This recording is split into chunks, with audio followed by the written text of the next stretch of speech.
منتخب opposition, selected opposition کا کردار ادا کرتے رہے گی اور اس طرح ایک بھرم قائم رہے گا۔ چنانچہ ہو سکتا ہے پیپلز پارٹی الیکٹرانک مشین اور دوسری انتخابی اصلاحات پہ حکومت کا ساتھ دے، اور جیسا کہ نظر بھی آ رہا ہے کہ بلاول صاحب اب حکومت پر اس طرح گرج برس نہیں رہے، بلکہ وہ تو اسمبلی کے اجلاس میں بھی جانا انہوں نے بند کر دیا ہے۔ فرینڈلی اپوزیشن ماضی میں ہوا کرتی تھی، اب تو سلیکٹڈ اپوزیشن کا مسئلہ ہو گیا ہے۔ ناظرین، کراچی کے جلسہ عام میں شرکت کے لیے شہباز شریف صاحب کراچی چلے گئے، اور ایک دلچسپ بات یہ ہوئی کہ جو استقبال کا روٹ تھا انہوں نے آخری وقت میں اسے منسوخ کر دیا اور کسی اور راستے سے وہ اپنی منزل مقصود پہنچے۔ اس کی وجہ کیا ہو سکتی ہے یہ روٹ منسوخ کرنے کی؟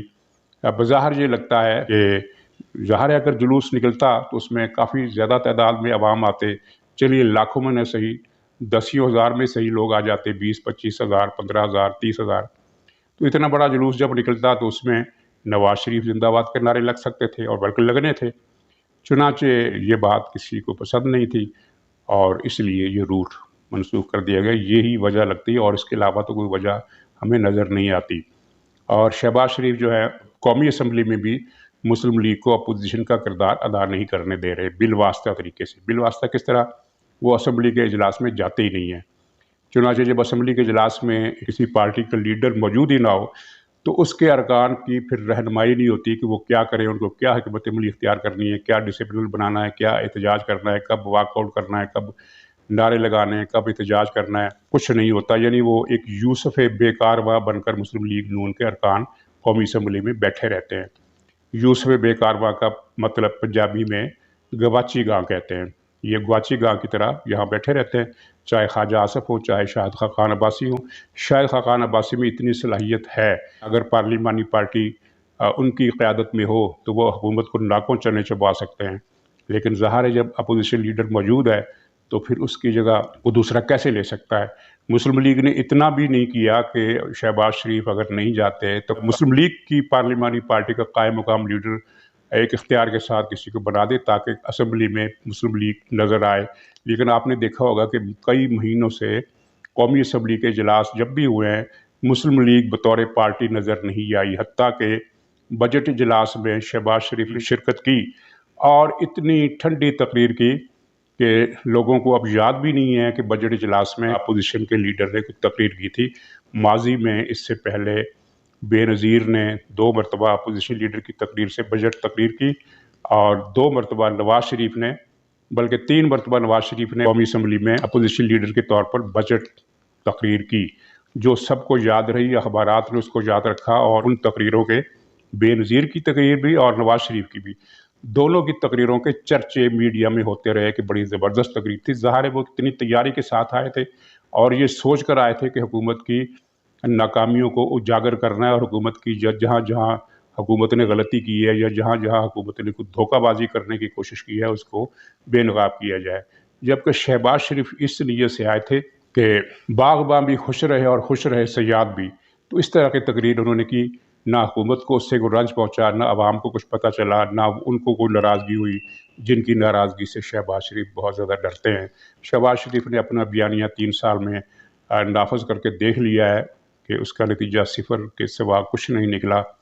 تو اب وہ کراچی میں بھی مسلم لیگ نون کو بے عمل اور غیر مؤثر نادانستہ طور پر کرنے کی مہم پر ہے، جس کا نقصان نواز شریف کو اور مریم کو ہوگا۔ اور حیرت کی بات ہے کہ نواز شریف اور مریم کی طرف سے کوئی مداخلت یا کوئی رد عمل یا کوئی ہدایت یا کوئی بات سامنے نہیں آ رہی کہ کراچی میں مسلم لیگ نون کو کس طرح بچانا ہے۔ اور شاید مسلم لیگ نے یہ طے کر لیا ہے کہ پنجاب میں ہم قائم و دائم ہیں، بلکہ ہمارا ووٹ بینک بھی بڑھ گیا ہے، مقبولیت بھی بڑھ گئی ہے، اس لیے ہمیں کراچی کی ضرورت نہیں۔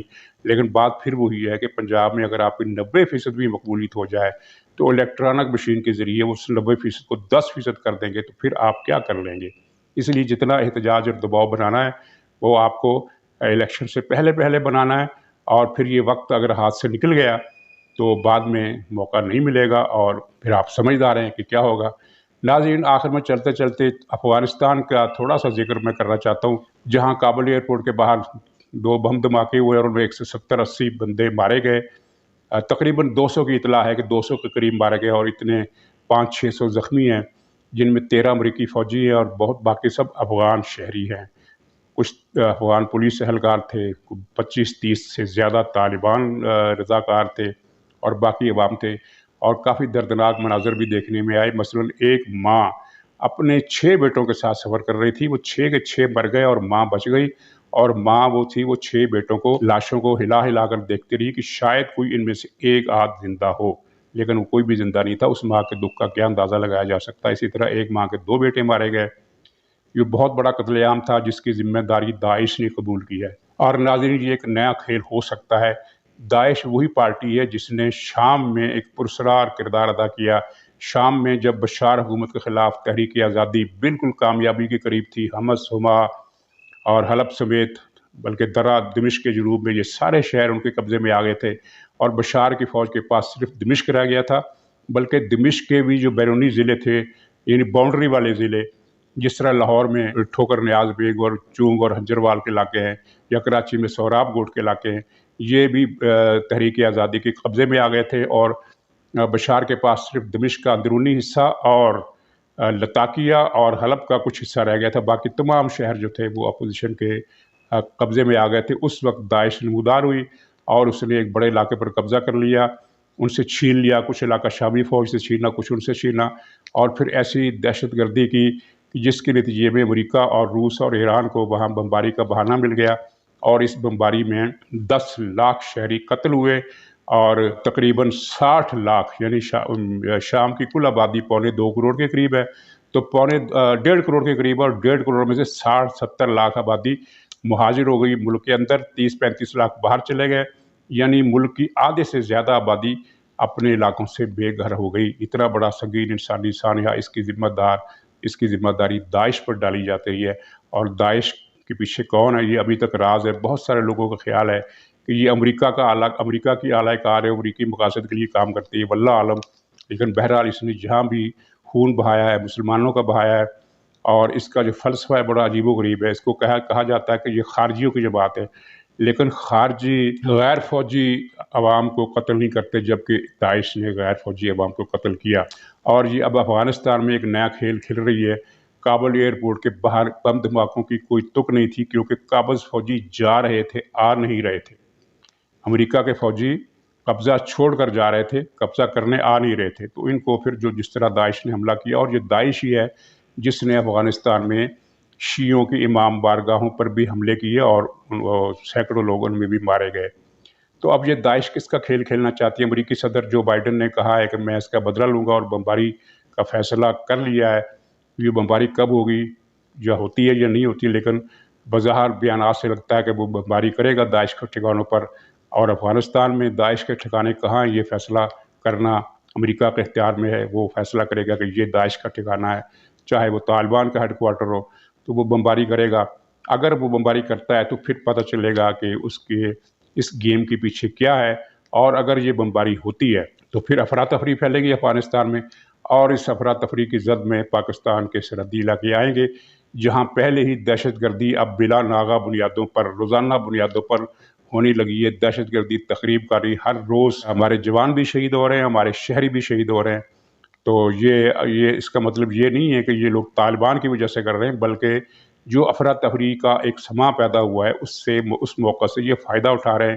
پیچھے بھارت بھی ہو سکتا ہے، پیچھے TTP بھی ہو سکتی ہے، پیچھے دوسرے عناصر بھی ہو سکتے ہیں، لیکن ان کو ایک مہمیز ملی ہے عمران خان کی حکومت آنے کے بعد، اور اگر افغانستان میں افراتفری بڑھتی ہے تو دہشت گردی کے واقعات میں اضافہ ہو جائے گا، جو پاکستان کے لیے ایک بڑی مصیبت کا باعث بنے گا۔ اور کیونکہ پچھلی مرتبہ جب دہشت گردی ہوئی تھی تو پاکستان کی معیشت اتنی تباہ حال نہیں تھی جتنی عمران خان نے اب کر دی ہے۔ عمران خان نے تو معیشت کو خیر سے رڑا میدان بنا دیا ہے، تو اس رڑے میدان والی معیشت میں جب خدا نخواستہ اگر دہشت گردی کی کوئی نئی لہر آئی تو وہ پاکستان اس کا متحمل نہیں ہو سکے گا، اور اس کے لیے ہماری کوئی تیاری بھی نہیں ہے، اور عمران خان کی سنجیدگی اس بارے میں قطعاً نہیں ہے، اس قضیے سے کوئی دلچسپی نہیں ہے۔